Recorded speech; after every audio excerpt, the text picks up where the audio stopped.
A very warm good afternoon to one and all. It is my absolute pleasure to welcome the esteemed panel today, which will deliberate and discuss on the topic Women in STEM, Challenges and Determinants of Success and Well-being. It's my pleasure to introduce and welcome our guest speakers on this panel. Our first speaker is Ms. Manya Punyani, Director and Head of Digital India for Fidelity International. A very warm welcome to you, Manya. It's my pleasure to introduce our second speaker for the day, Ms. Soni Koul, Senior Director, Engineering, Qualcomm. A very warm welcome to you, Soni. Thank you so much, Anju, for your introduction. Thank you. The objective of this discussion is to draw insights and takeaways that would help women aspirants to understand the structural, interpersonal, and identity-related nuances that women encounter while building careers in STEM. As the tech landscape grows and evolves, diversity in STEM and associated industries can be a key determinant of inclusive innovation. It is therefore important that women professionals invest in themselves through domain skilling and a keen eye for global developments and the global landscape. With that context, I would like to open this discussion, inviting both of you to share your opening remarks. Manya, may I request you to share your opening remarks, please? First of all, thanks for having me. It's my honor to be here, and it's my honor to be kind of talking to both of you and representing my organization, which is Fidelity International. This is a very interesting topic, right? Women, building their careers. It is so important that we are not finding ourselves to be struggling to do it. I think we need to see ourselves to be ready to do it. Right. So I think that's where the difference starts to happen. So do we see ourselves as a professional or do we see ourselves as a woman who is struggling to be a professional? So I think I would just like to first state that and really request everybody who is listening to me today to really participate in this conversation and see themselves as aspirants or professionals who happen to be a woman and not the other way around.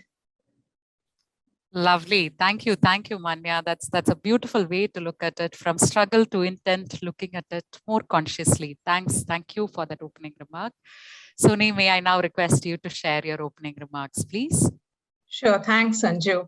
So I'm Soni. As Anju introduced me, I have been in the tech sector for around about 25 plus years. And I represent my company here, Qualcomm India, today. And first of all, thanks for this opportunity. And I'm so humbled by this experience and sharing the platform with you both. So thanks for that. And today I would like to, share my views on how it has been in the industry, like how my 25 years have been and what are the learnings that I bring onto the table today for, opening up and maybe giving you provoking thoughts that you can open new horizons. Also, my discussion is not going to be very prescriptive today, but it's going to be very much experience-based. So I look forward for this session, and I hope you have some key takeaways from the session and you can learn from this experience. So thank you so much. Thank you, Soni. Beautifully put. I think the experiential aspect of it, we all love listening to stories, and when they are from role model women like both of you, I'm sure today's discussion will have quite a few takeaways for our participants today. So my first question, and this is to you, Manya. So having spent close to 2 decades in the tech sector, right? What are the typical career growth arcs that you see for women in technology? You would have seen the landscape evolve. You would have seen things changing quite dramatically over your stint. So right now, as we speak, what are the typical growth arcs that women in technology can look forward to? Over to you, Manya. Thanks for this question. I think it's a wonderful question. And the interesting part is, if you would have asked me, let's say 5 years back, I would have answered it differently. If you have asked me 10 years back, it would be a different answer altogether. Because today, where we are standing, it's a word where speed, agility is so important. So while I will talk about the different tech arcs and legs where you can expand your horizons, it's important to say that I think the most important skill is adaptability, and you need to be non-complacent, right? So you can start with any technology. So a decade back, people will be learning Java, HTML, and many other similar coding languages and build their careers on it. But today that is not enough. Today we want full stack developers. Today we want people who can be part of those Scrum teams and see end-to-end outcomes. We were talking about multiverse, we're talking about cloud services, if we're talking about AI, ML, we're talking about AR, VR, right? All of those things. So I think the idea here is that we need to be understanding the problem statement, and whatever it takes, our ability to learn has to be of prime importance. I think that's the key there. So the moment we see a new technology coming up, I think we need to invest a lot in ourselves. And the starting point, like I said, could be really anything. So I would really urge everyone to not just look at one technology, but try to be very, very adaptive, try to be very agile, and try to keep on learning and be a student for life. Lovely. Thank you, Manya. I think the learnability and adaptability aspect. I recollect once, soon after I learned driving, and this is not a tech example per se, I would refuse to remove the elbow on my car, and the rationale was that I want to be a learner all my life, so let it be there. So I'm just bringing that back, and I'm just recollecting that aspect, that being a learner all your life is important, even as you grow into leadership, even as you grow into roles that can influence and inspire people. Thank you, Manya, for sharing that. Soni, may I request your thoughts on career growth arcs for women in tech?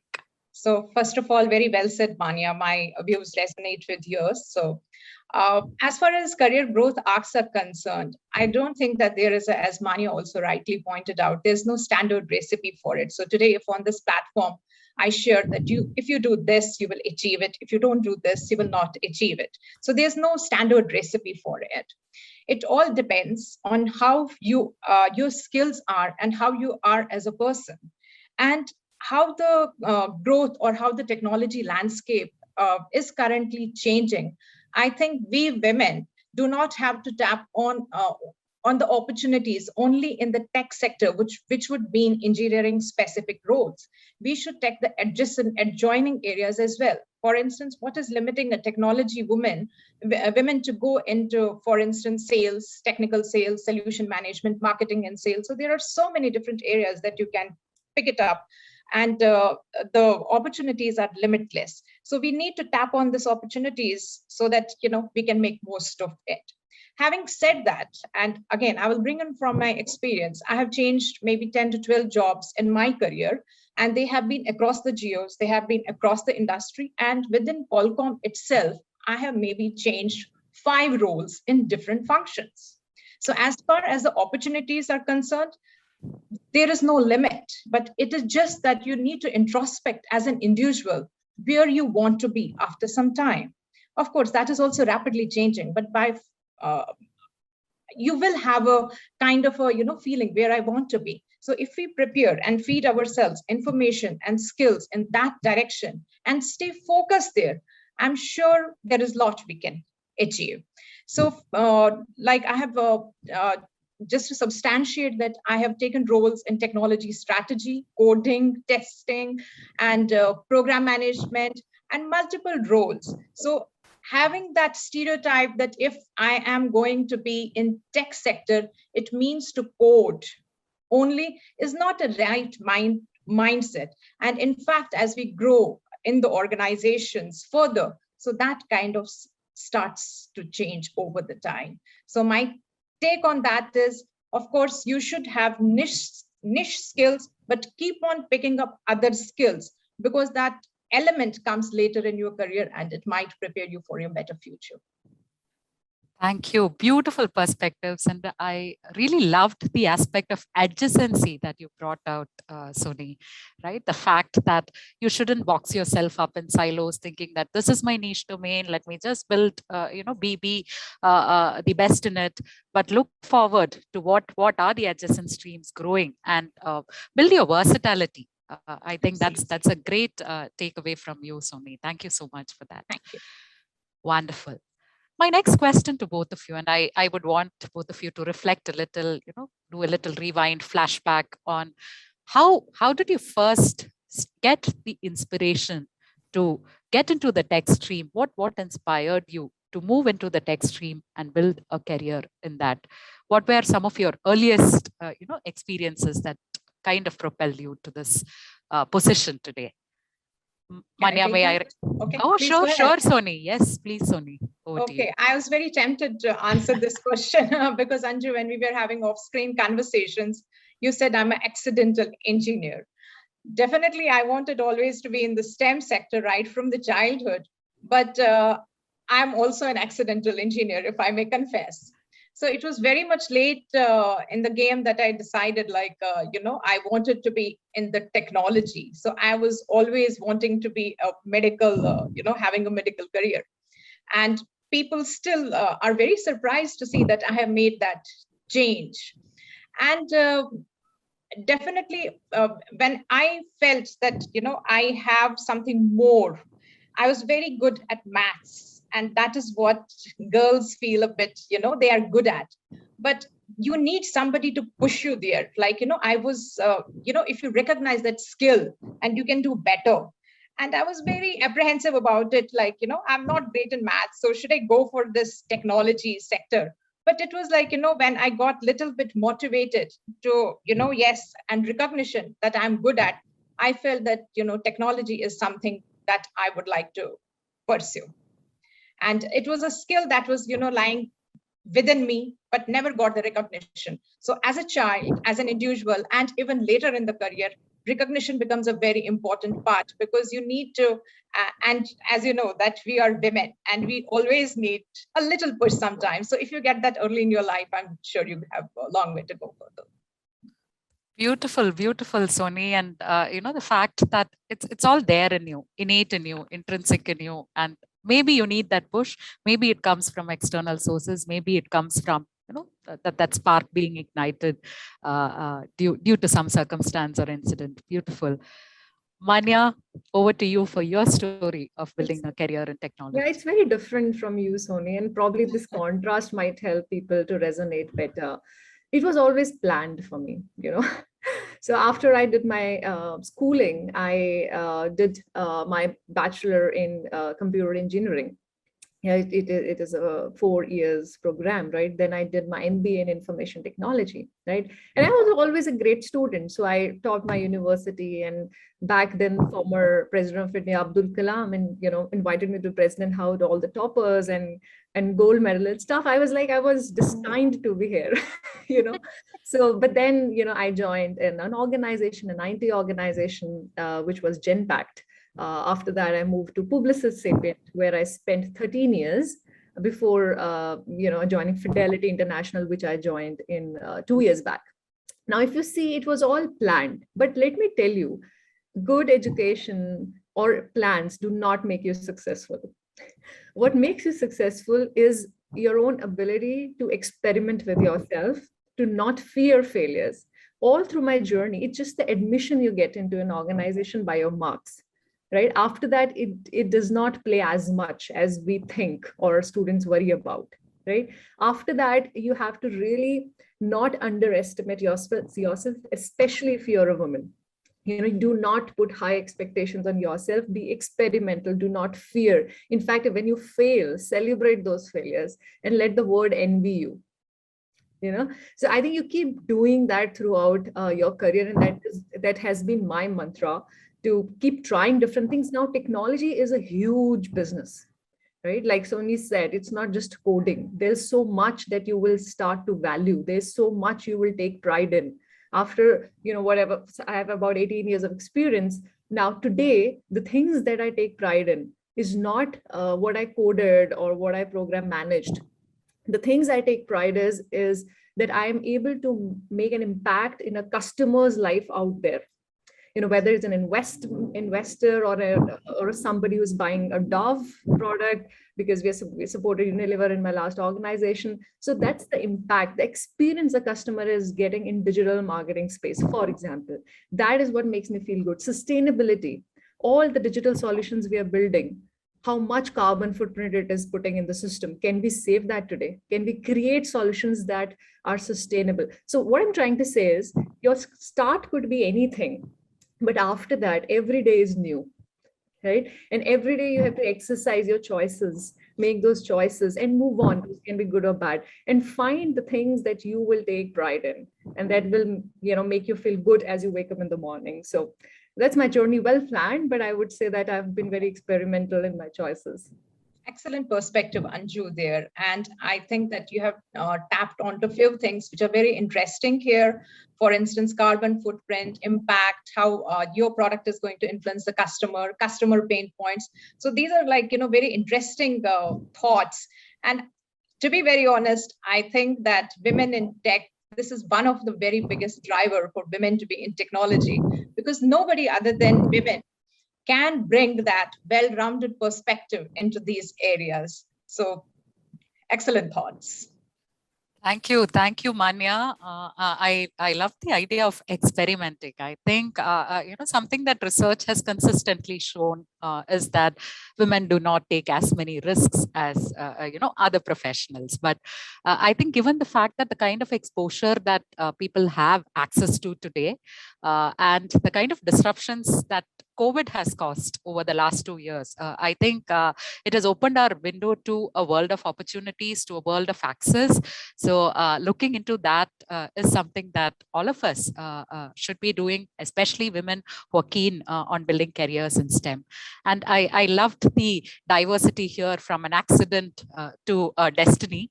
Mine was, of course, an accidental landing up in technology. Math and English were my first loves, and I was really not sure which one to follow. I too ended up doing pretty well in boards, and that secured me a seat in one of the finest institutions in the country. But today, when I look back, I think the mark only got me there. But what I did after that, what I did absorbing everything all around, right? And what I built from there was what probably got me in company of such illustrious people, and speaking to both of you about what more technology can bring into our lives. So beautiful sharing there. Thank you so much. My next question, and any one of you can take this, and I think we briefly touched upon it, but I would like to kind of dissect it further. The role that skilling plays, right, in building careers in STEM. So what is your take on that? What is the kind of programs that people should look into? The frequency, what are the channels? So would love to hear from both of you on that. Okay, I can go first. So, well, I think there's no replacement to that, right? There's no shortcut to success. Now, if there is any, then I think the success gets cut short. So I think the capability, the skill, is the ground on which you can build anything, right? So if that is weak, that is shaky, I can bet people can only go as far and not beyond, because people see through what's made up and what's your core strength or your capability is.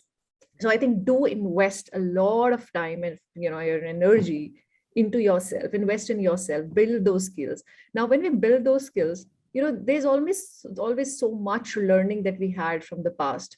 So whenever we do that, I always advise people to first unlearn. How we did 10 years back, it's not the way it's going to work now. What brought us here will not take us further. So unlearn is the first skill to learn, right? And then you learn new subjects, new capabilities, new skills. So that's very important, because we cannot fill on top of what we have today. The other part is that upskilling is important, but like I said earlier, cross-skilling is also very important.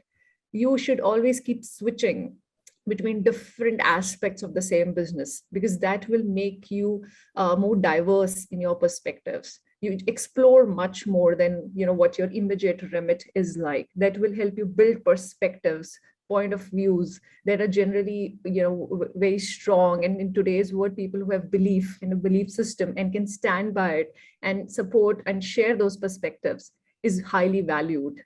So try to not just upskill yourself on your subject, but generally be very aware, be very vigilant, learn a lot around you, what's happening, whether it is environment, whether it is politics, whether it's sustainability. Just be more aware. You build your own perspective. So I think, like I said, unlearn and learn and upskill and cross skill, and keep learning. Beautiful, beautiful, Manya. I think unlearn and learn, that's a beautiful mantra, especially in such a fast evolving, sector, right? No space for rigidity, no space for inflexibility. The fact that you should be open to kind of, absorb from experiences. And I loved that the word business came through when you mentioned it, because when we talk about technology, this is not an aspect that we discuss, people usually talk about in detail. It's looked at as a niche, as a, R&D sort of a department, where you just grow vertically like that. But the fact that it is closely related to the business outcomes of an organization, and that's basically how you should be looking at probably at a mid-career stage. That was a very interesting revelation from you, Manya. Soni, may I request your take on the upskilling aspect? Yes. Sure. Thanks. As Manya rightly pointed out, that it's skilling is the foundation of your career. And when I talk about skilling, it can be very diverse. It has a defining role in the career. And as we move on in our career, it becomes very experience-centric as well. So skill and experience, these are like, kind of phases of the career.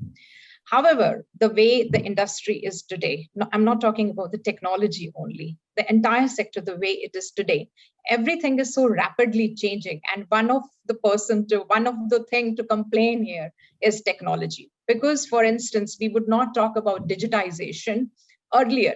Now I see people, if we go to the bank or to hospitals, everybody is digitized. So it's not us only who had to inculcate a new skill in terms of the technology. It's everybody has to upskill in one way or the other because of, the changing of this environment as such. However, when it comes to technology, it is imperative for us to upskill all the time. I have been in my career, I have seen 2G, 3G, 4Gs, and 5Gs, and it's going to 6G. And all these Gs are very different. So all the time in your career, you have to take some strides in the right direction to upskill yourself all the time. And it is not only important to upskill yourself in the technology side or on the software side. Of course, that's a related area of the technology, but we have to also engage ourselves in picking up the people skills. It becomes very important in the organization, how to communicate, how to network. And these are the pillars of your sustainability in the organization going forward. So it's very important to pick up these skills, communication, networking, and these are some things that we never talk about. For instance, people skills. When I was a fresher, nobody would have told me that it's important for you to network. But if you see today, the way the world is changing, everything is via Facebook, Twitters, Instagrams, and all that. And these are our points where we can tap on, for our career growth as well. So it's very important for us to upskill all the time. Skills bring security as well. The kind of diverse background that we come from in India, because not everybody has the means to go to, picking up these things in their careers. But definitely it brings you some level of security also for your sustenance as a woman, right? And as I said previously, when you go along the career, your experience may take over. But if you take both of these in isolation, it will not make sense. So skills, I would say, is a hygiene for you in your career. It's a prerequisite for you to pursue in your career. Now, what skills you would like to pick that is also where you need to evaluate yourself. How should I blend in my skills to make a good value proposition or a good offering that I sit, or like, it's like I market myself as an individual that I have so and so skills, which make a compelling value proposition for yourself. So identifying what skills you want, having skills, and then also taking the cross skills, as Manya also pointed out, is very important for us to grow in our career. Skills and experience. And some people say, look, okay, I have so much experience in the industry, but unless you're rightly skilled, it doesn't bring in that value. So none of these can be taken into isolation. Beautiful sharing, Soni. I particularly like the fact that you talked about people skills. So we talked about business, we talked about people skills. I think it all beautifully kind of forms an arc towards leadership in my mind as I'm looking at it, right? And in 2021, in fact, Avtar did seminal research with Google, and what we discovered through that research was that people skills or strategic skills are as important as technical skills for women in the tech sector, for women in any sector for that matter, right? Your domain skills are important, but it is as critically important as your people skills and other strategic skills that you build and absorb. So thanks for your sharing on that. Pleasure. Okay, so my next question, and we are here to discuss the good, bad, and the ugly, right? So I would like to hear from both of you. What are some of those self-limiting biases that you have seen, women imposing on themselves? I'm sure you would have seen women exiting workplaces, women, very capable women who could have built very powerful careers in the sector. So what are some of those self-limiting biases that could have led to those exits that as women we need to work on to ensure that we are able to nurture our aspirations towards leadership? Can I take that? Yeah. Can I take that, Anju? Sure. Over to you, sir. So based on my observation, experience, and personal experiences, some of the self-limiting biases that I have seen is definitely one of the biggest one that I have personally is an imposter syndrome. Self-assessing yourself to beyond a limit, that it kind of limits your possibility to risk-taking, staying in your comfort zone. And if you spend too much time in your comfort zone, then changing it later in your career becomes a problem, right? So this self-analysis all the time that we women have, not particularly in the job itself, in our personal lives as well, which somehow gets cross-pollinated in your careers as well, is one of the key thing that I have seen that can be self-limiting. Then second thing is we want a perfect world around us. And we try to sort of give best in being a mother, being a wife, being so many roles that we play as women. We want to give ourselves, we want to be perfect everywhere.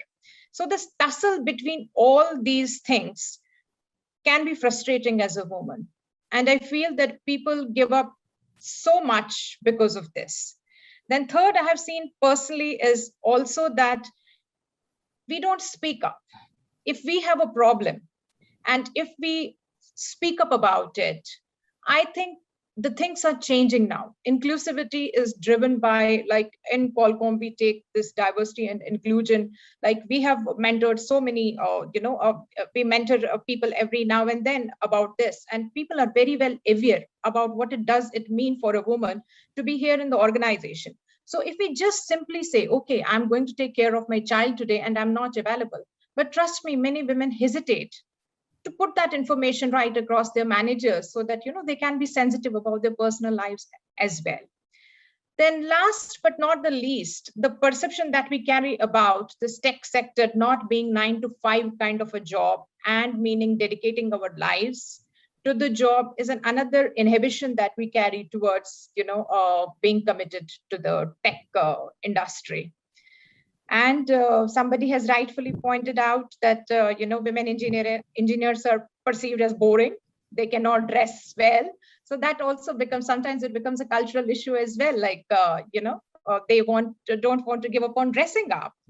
And I can say that I feel the most confident I am in heels, and all the organization knows it, that I feel confident with the heels because they hear it clattering all the time. And even today, when we are off the screen and nobody sees, I'm with the heels. So whatever makes you that confidence, and you need to tap onto yourself, whatever brings that confidence element in you, you should, stick to that. And of course, break this imposter syndrome. And you can't be perfect in all that you do. Accept it. Lovely, lovely, Soni. And we need more heels clattering across Yes, exactly. our home offices and boardrooms. So yes, more power to you. Thank you so much for sharing that. Manya, over to you. What are some of those biases that you have encountered? You have seen women, kind of talking about. Yeah, isn't it so common and generic, right? So I could so resonate well with what Soni said. So I'm not going to repeat that, but maybe I can just add on from my experience a few. I think the biggest being self-doubt or self-criticism, right? We judge ourselves too much, let me tell you, as women. Have I done it right? Can I do it better? What would the other person think about it? Is my performance taken well?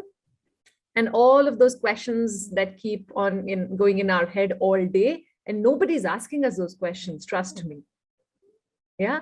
And for example, like Soni said, we need to strike a balance, and we cannot be perfect. So we can't make everybody happy. So don't even attempt. Be fair, be unbiased, and that's it. We can't make everybody happy. At the same time, work-life balance that we always struggle with, like she mentioned, I don't think there's an absolute answer to it. It's so rhythmic. Every day is different. Today you have a very important conference. Don't worry about dirty diapers. You can't deal with both the things. And if your child or your family needs you, don't worry about the conference you're going to miss. Just stop worrying, right? So I think all of those things that I have to be everywhere. You're not a superhuman. Let me tell you, I'm not. Nobody is. We can't be heroes, and we don't need to be. We need a support system. We need to have it. And we can ask for it. So ask for what you deserve. Ask for what you need, like she said. Now, there are a few more traits that we have as women, which we think are our weakness. And also understand how we can convert them into our strengths and take advantage of them. So for example, empathy. We all say we're so emotional. I'm so emotional, Can you convert it? Can you generate that compassion for your team? So needed today. That helps you build trust with your people.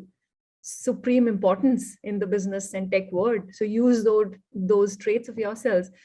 The other is your natural ability to nurture. God has given you that ability to nurture life. Can you use that ability to nurture your business? Help your clients.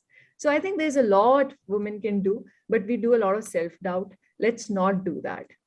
You are a genius and you can be anything you want. It's just that belief and something that you've built in your own mind, and nobody has questioned that. And be bold. If somebody questions it, it's okay. It's okay to fail. Yeah, just be bold and courageous. Stand by for yourself. That's such lovely sharing, Manya. I think being authentic, being true to yourselves, and owning up for whatever you are, right? I read somewhere, give yourselves more grace than criticism. I heard very similar, stories that you mentioned. The fact that overtly critical, being, kind of wound up in that loop, stuck in that loop, and not being able to do it all. So I think in a women's panel, it's a given that we touch upon that aspect, and the fact that yes, we cannot be superwomen, but we can have both the worlds the way we want to. Okay, so my next question to you, and again, this is a quick flashback question. Who were your role models? We talked about accidental engineering, we talked about destined engineering, right? But both of you, who were your role models as you started building careers in tech? Once, just a quick flashback to your early career years. Who were your role models? You want me to go first, Soni? Yes, Manya. I often get this question, who is my inspiration? Who is my role model? And I haven't found an answer yet. I find a role model in anything that I see any day. And each day brings me new people. I just get so inspired.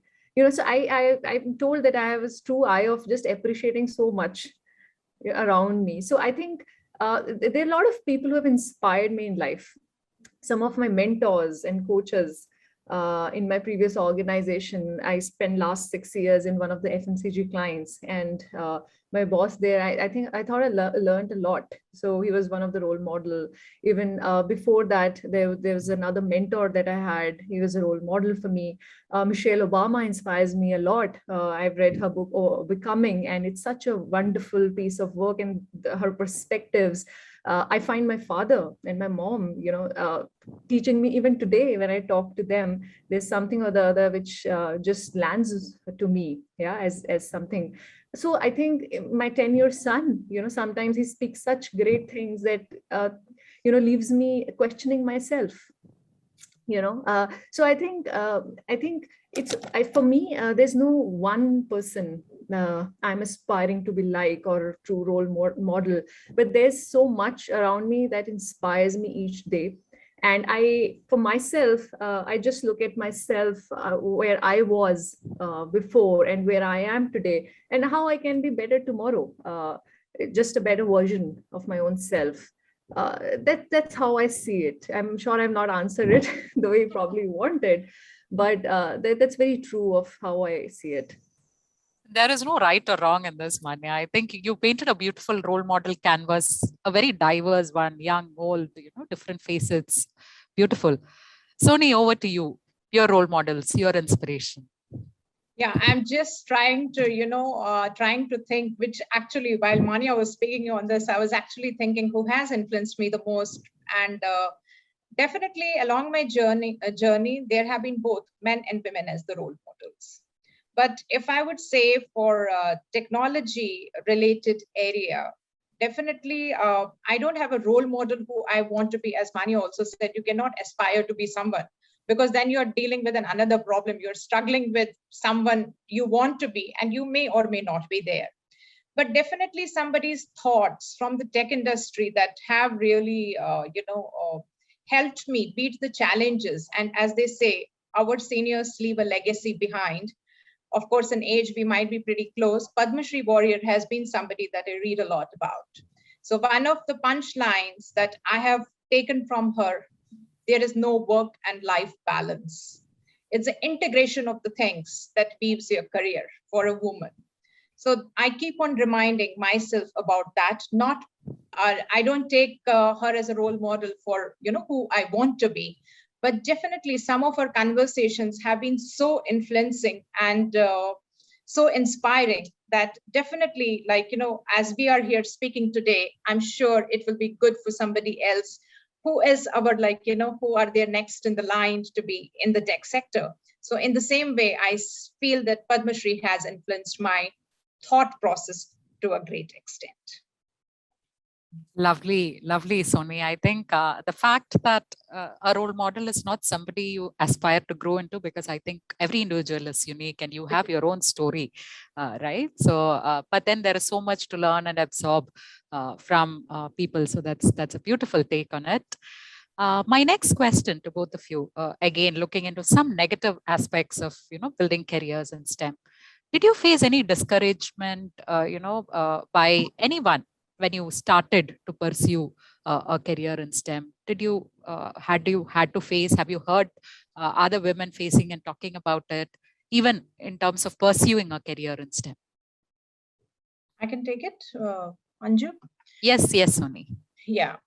I think right from the day I started engineering, I was just, we were just 5 women in a class of 50. So it's not a discrimination. The unbalance starts right from that point. Later, when we evolve in our career, I think you will see more, initially in your career, you will see more women there. So it's kind of still better environment. But as you grow up, you see that you are fewer among the fewer. And you need more support. And in that fever of the fever, definitely the men will be more. And what brings you, and I'm talking about it from the leadership perspective, I will change that direction in a while. So when you are in the leadership position, it becomes quite challenging, because when you are influenced by men, and women can become great leaders only when they do not leave those womanly instincts that Manya also pointed out, that can we bring empathy there in the organizations. and there will be some influence on you to change, or your leadership skills will be influenced in a manner that would cause some kind of contention in your mind. Am I going, and that imposter syndrome, am I doing the right thing?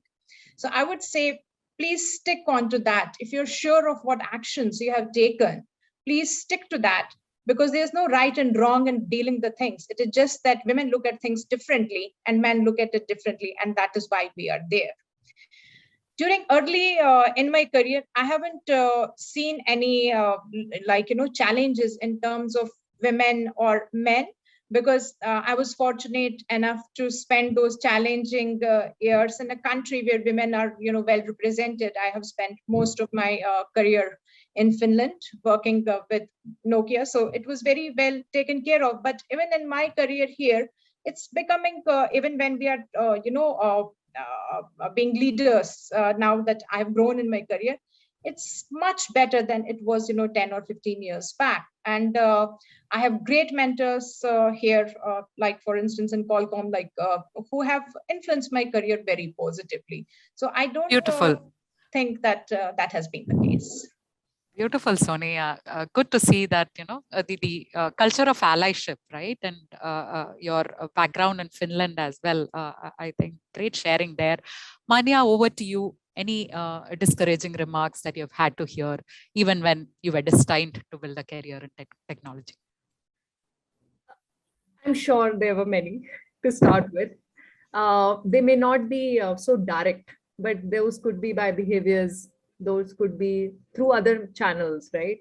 But I think many women see it not just in their professional lives, but it can happen in personal lives as well of many women I have heard, right? So I am just another lady, right? So like I said, nobody's a superwoman here, right? I think the trick that has worked for me, which kept me going, was that you just discard, just discard. Okay. Create a blind spot in your head and mind that you stop worrying about those little bit moves that, makes you shaky. Yeah. And it is your own responsibility to change the environment around you. Yeah. So it's professionally, it's very easy, to make those moves, be bold to talk about it, or change your place environment. It's easier, because in personal life it could be harder, but in professionally you have choices. The industry is so open. So do not remain in those environments which are discouraging, which are unhealthy to start with. But where we were when, probably Soni and I started our careers, and where we are today, I must tell you, women today are much more fortunate from that standpoint, because every organization now has diversity goals, right? Every organization today is doing so much to promote female employees and their career paths. So I've come from Fidelity International, and we are doing so much there's so many initiatives for early careers, returners program. We are a pretty healthy mark for our female employees, and we have targets to reach to at least 35 or 40% by some time.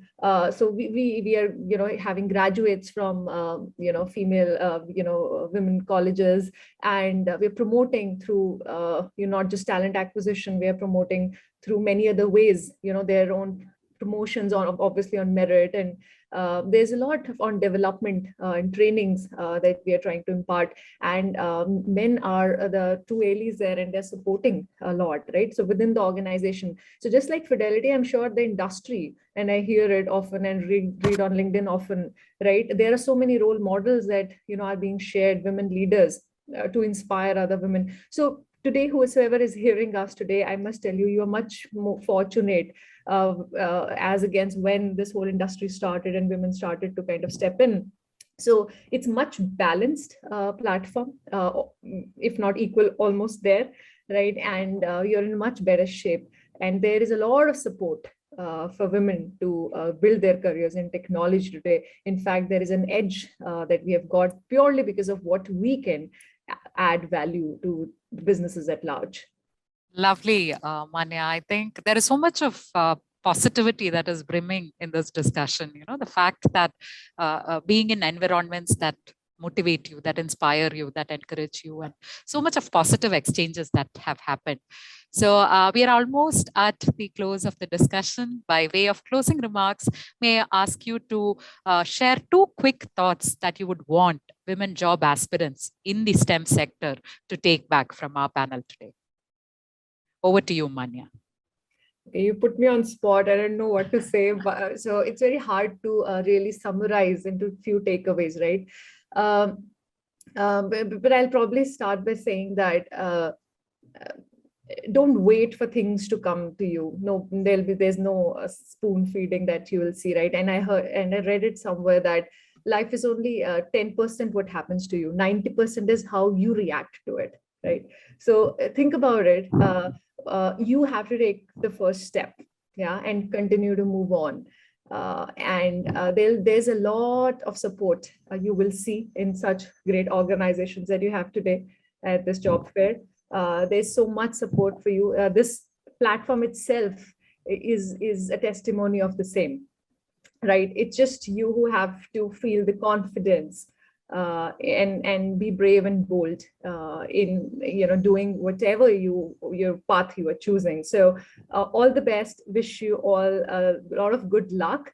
And our names, and we feel free to reach out if you need to speak more. But once again, all the best to all of you. Excellent, Manya. Over to you, Soni. Yeah, thanks.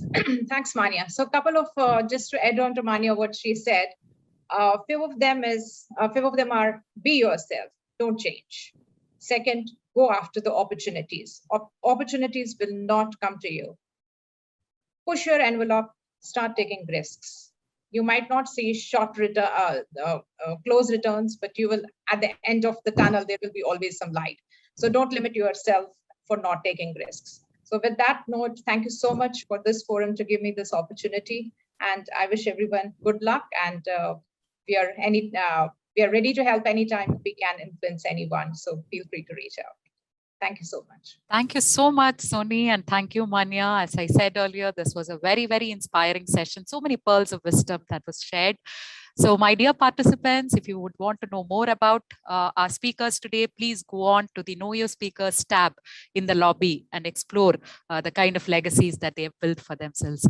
Wish you all the very best. Once again, thank you so much. Have a fine afternoon and a great evening. Thank you so much.